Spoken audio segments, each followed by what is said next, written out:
Welcome back to another segment of Bertha and Phyllis.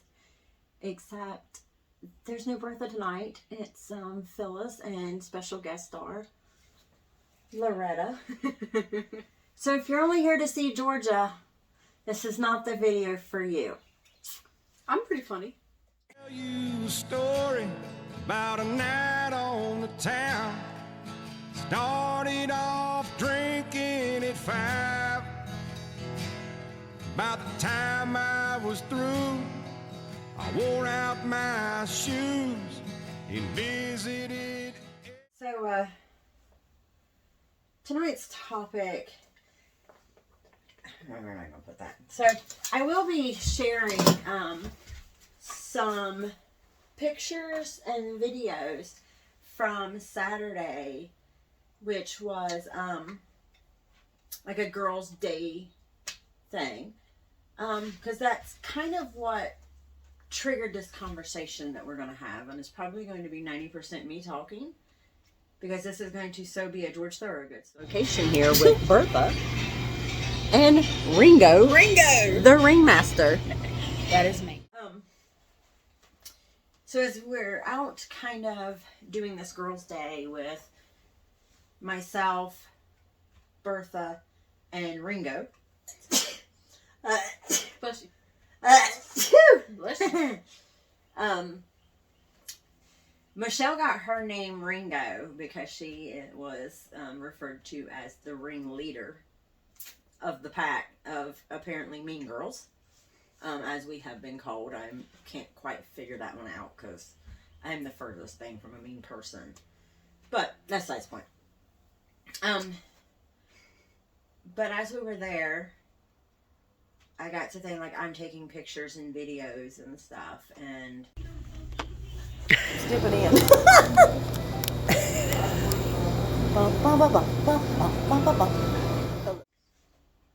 I do it all the time. I always have.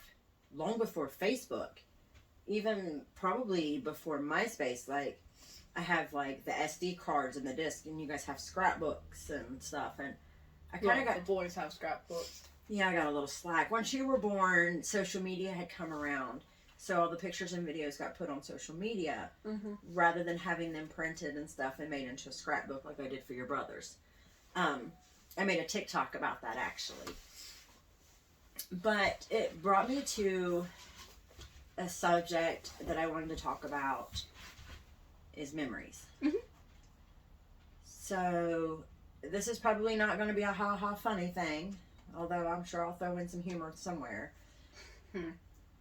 But I can remember, like, being little, probably much younger than you, because I was your age when I moved to North Carolina, and my grandma talking about her mom having dementia, or I cannot say Alzheimer's correct to save my life. Alzheimer's? It's not Alzheimer's. It's I don't know. Alzheimer's. I'm not going to correct you when I can't say it right myself. Either way, and her talking about her mom and it triggering something for me, because I found out that there was a family history of it, of dementia and Alzheimer's. That word I can't say. So I knew then that there was a chance that my grandmother would get it, and then later on my mom. And that's something like a really hard thing for me to think about.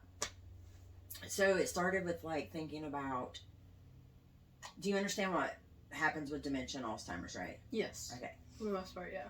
It's what happens to the memories. The memories that we've made. The memories that we make are memories of our parents and our children being born. And, like, these memories that we cherish forever. Some people call them deep core memories. So in my mind, it doesn't make sense for these memories to just vanish. Like, I don't know where they go. I don't understand what happens to them. But it triggered something in me about trying to preserve memories. At that point in time, I was already writing in journals for my mental health issues. Excuse me. But it was a lot of dark, depressing writing and poems and things. And I decided to take it more from a mental health journal to a diary. So I was probably 13, 14 when I start this. This takes place before I even moved to North Carolina. And I start documenting and writing everything. Everything I'd done that day, especially anything that would be what we'd call now the deep core memory, something I would want to remember.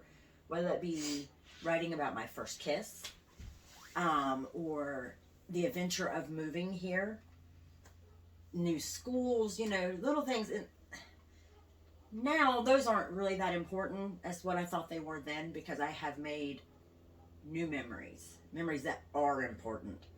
Riding in a U-Haul truck through the mountains, smoking Winston cigarettes with my Uncle Randy. It was a great adventure, but nothing compared to the memories I want to keep now. But I have this genuine fear about losing memories. I do too. And in turn, it makes me want to photograph everything, video everything, like every movement, so much so that sometimes I forget to enjoy the moment that I'm in at that time. But I do this because I have this fear in the back of my mind that all of these memories that I've created, all these friendships and relationships and, you know, just adventures or anything, that one day they're not going to exist because I'm not going to remember them. And if I don't remember them, did it ever exist? Or does it ever exist? That's my issue now, why I like to take pictures and videos, because I am very forgetful and I like to question everything. I will then question, did this really happen? Like, I know that it happened in the back of my mind, but I have no proof that it happened. And so, yeah, there's also, I can see that side of it as well. And Absolutely. then I'm worried that I'm making up stuff in my head, because I will do that, and then I think that it's real, but it's not. If you're just now figuring this out, mental health is an issue in my family. And Dad's family, too. What, do you think your dad has mental health issues? You think he doesn't? No. You want to talk about that alcoholism? We will edit that out. So yeah, let's not steer too far off track. So now, many years after that initial conversation with my grandma, who I call my nanny, she is now losing her battle with Alzheimer's. And she doesn't know who any of us are. The last time I physically saw her, which was 2 years ago, the year before COVID hit. Is that when I went as well? Yes. And she did not know who I was physically to look at me, but she knew who Amber was. She knew Amber was her granddaughter. She just didn't realize I was Amber. She thought Sarah was Amber. And I was okay with that because she still remembered who I was. But it wasn't long after that, you know, we started getting the messages and phone calls from my aunt that she was not remembering who people were. And for me, as close as I was to my grandmother, I didn't want her, I could not walk in that room and her not know who I am and not remember.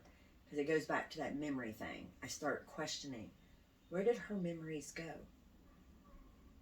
You know, she has childhood memories that I don't know about. My mom, her oldest child, doesn't know. None of her children know about her childhood and her time with her parents. She was the last person to hold those memories, to remember what color the carpet was in a house. You know, there wasn't pictures back then, and if there was, they were black and white. And let's face it, pictures don't tell a story. They just give you a visual concept of what has happened. So for me, I'm having a really hard time with, where are her memories? Where are they? Because no part of me believes that it's like a light switch and they're just gone. Or that there's a light switch and you're just not here anymore. No part of me believes that in any way, shape, or form. This isn't about science or religion or whatever. This is about my personal belief. Ideology? It's a good word. I'm glad I have education here with me today. So, I think a lot about my mom. I don't remember what it was like to take my first steps. I don't remember what it was like when I was born. I know how much I weighed. I know that my mom was in labor for a really long time. I know that my name was supposed to be Crystal Alexis. Even though the doctors had told my mom that I was going to be a boy. And my dad looked at me and said, "Welcome to the world, Amber Nicole." But I don't remember what my mom felt in that moment when she laid her eyes on me for the first time. Because I remember what I felt when I laid my eyes on y'all. Like, I can remember vividly each one of you guys being born. The first time I laid eyes on you. Some of y'all were ugly, I'm going to be honest. Austin. You come out with a cut on your forehead. That tells you everything about me now. Yeah, like, you will never remember that. You will never know how I felt in that moment. And when something happens to me, where does that memory go? All of that emotion that I felt. And emotions are essentially an energy. What do we know about energy? From a scientific standpoint. They're molecules. You can't destroy it, right? No. You can only displace it. Yeah, It has to go someplace else. You can transfer it. molecules and atoms, they can change into a different, like burning paper. Once you burn paper and it becomes ash, it can never become paper again, but it's still something.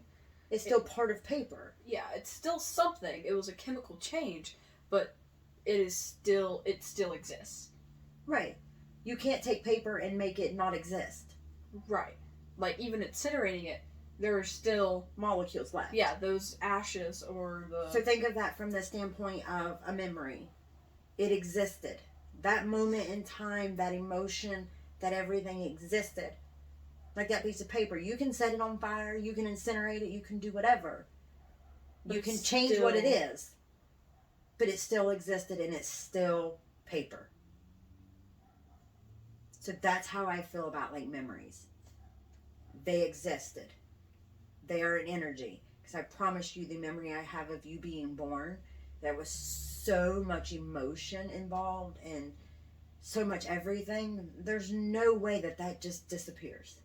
It can't. Like, I can't wrap my mind around that. So in turn, I take lots of pictures and lots of videos of everything because I like to sit back and watch them again and relive that picture, show that person who hasn't seen it and share a laugh about it, or I get to tell a story about it and it lives on because I've taken a picture of something from my memory and I've took a video or picture of it and I've gotten to share it with you. You now have a memory of my memory that you carry with you. It may be the memory of me showing you the video or the picture and saying, hey, look, you know, we went to the Mexican restaurant to day drink. And look how much fun we were having. You may not know how good I felt in that moment, but you can see it and be like, I remember when my mom.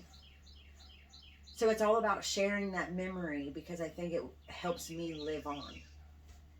Or helps my mom live on when, I mean, it's going to strike her as well. I mean, it's going to happen. Don't get teary-eyed on me because I'll fucking lose it, I'm telling you, because I'm telling y'all, you mark my words. The first time I walk into a room and my mom doesn't know who I am, all hell's going to break loose. I mean, she calls me Amber now. Yeah, but I'm telling y'all, first time I walk into a room and my mom don't recognize my face, don't recognize my voice, my smell, she doesn't recognize the feeling of my presence, all hell is going to break loose. Because I'll go searching for wherever her memories went. And I don't know where that is, but I'll fucking find them. Because I refuse to let go of that part. The same with my brother. I refuse to let go of that part of him. He is somewhere. His memories, his voice, even right down to his kind of hatred for me at times. Because I was the spoiled brat kid in his opinion. You know, I know how that feels. I believe that it's here somewhere, and I will find it. Found it before? Here. I mean, I guess I already know where it is.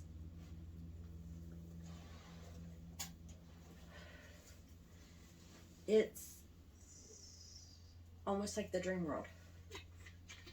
That's where I think memories go. Because I can visit my brother in the dream world. I can visit whoever,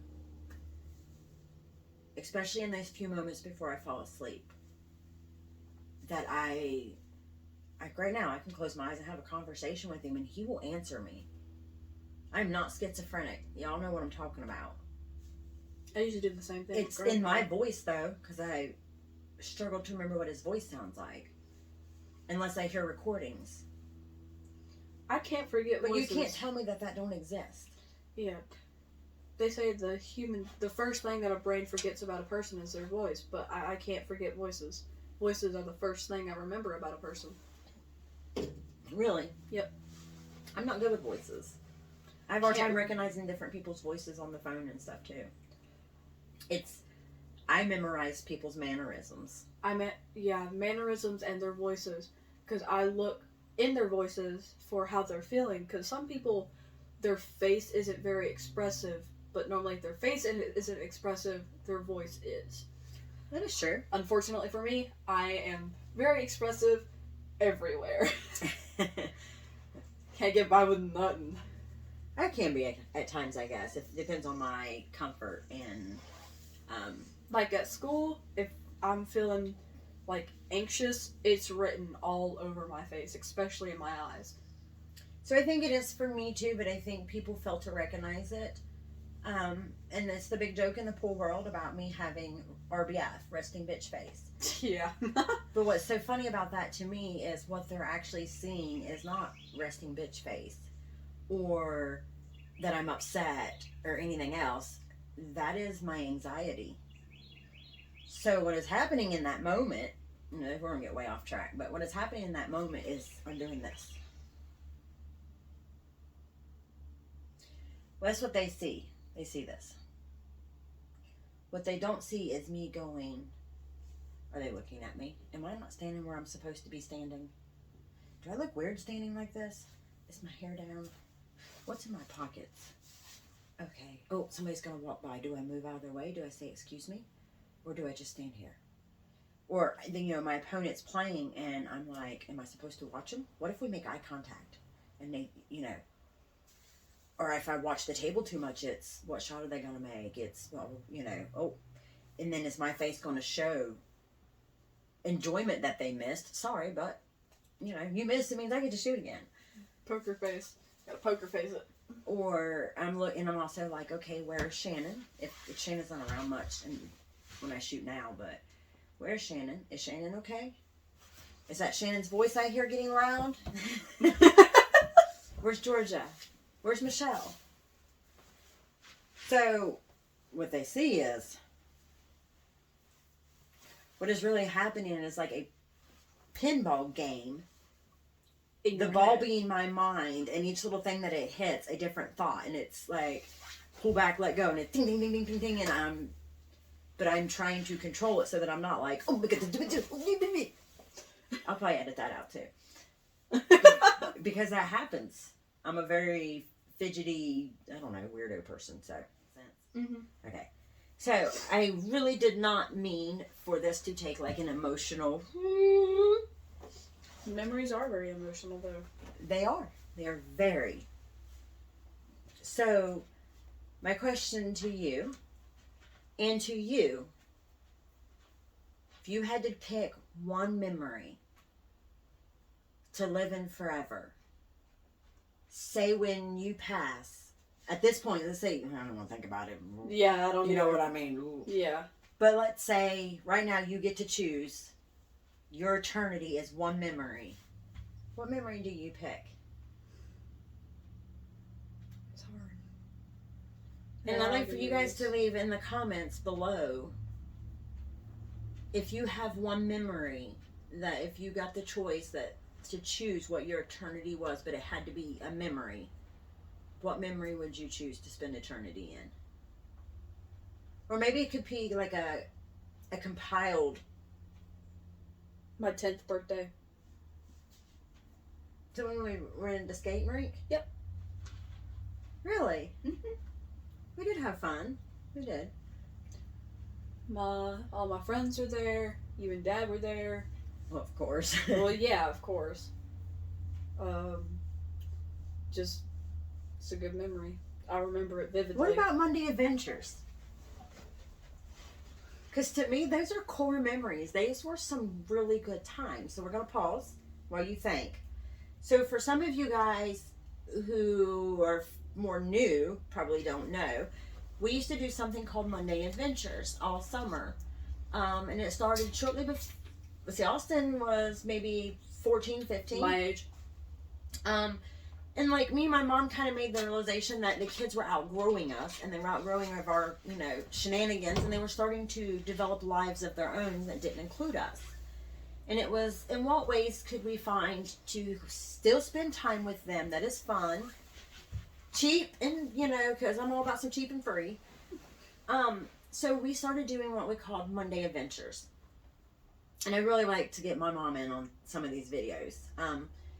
So Monday Adventures was every Monday we chose a spot that was cheap and or free, that was within a 2 to 3 hour radius, and we would spend all day.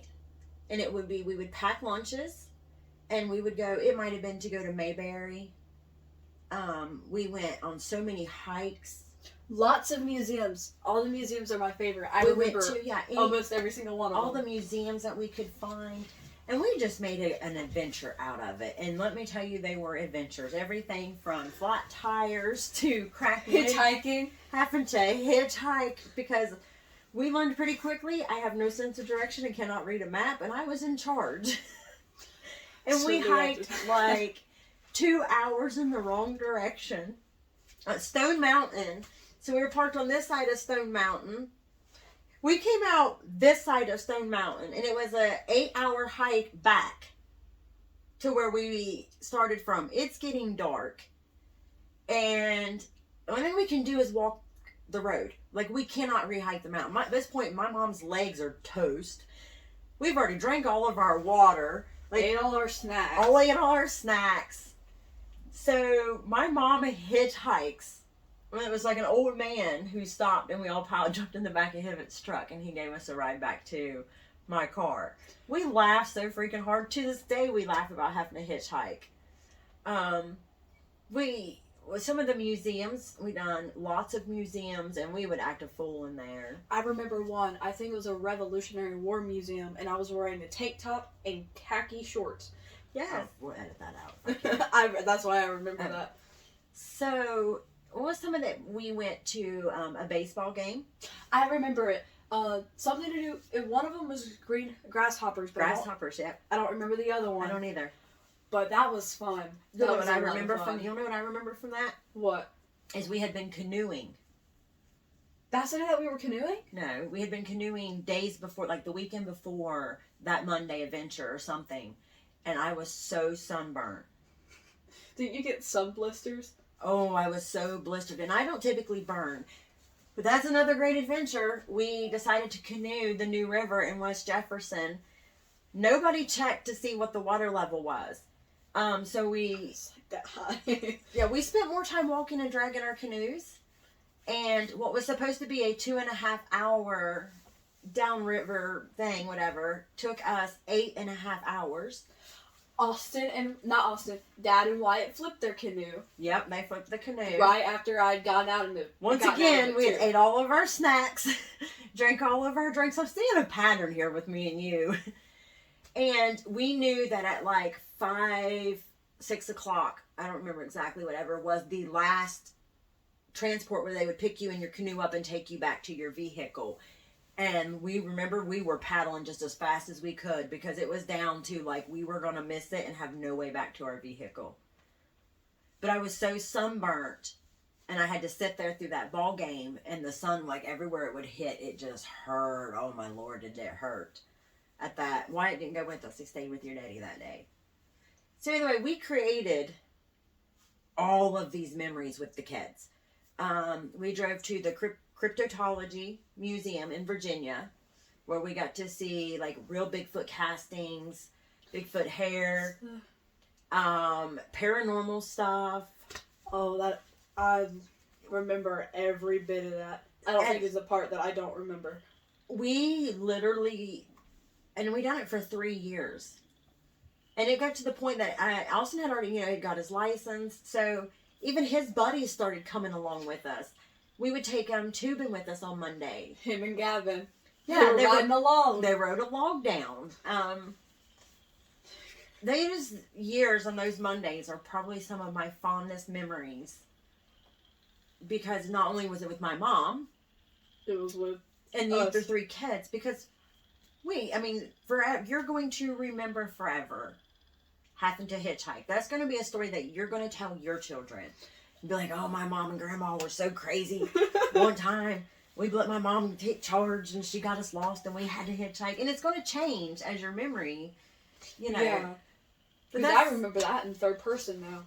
But that's something that you're going to tell your spouse about and things so long after. And Monday Adventures is something that I would want to do with my kids. If I have them. I don't know that I'm going to be that type of grandma. Well, I've been really lucky because my mom has been an amazing grandma. She's like hands-on. Oh, yeah.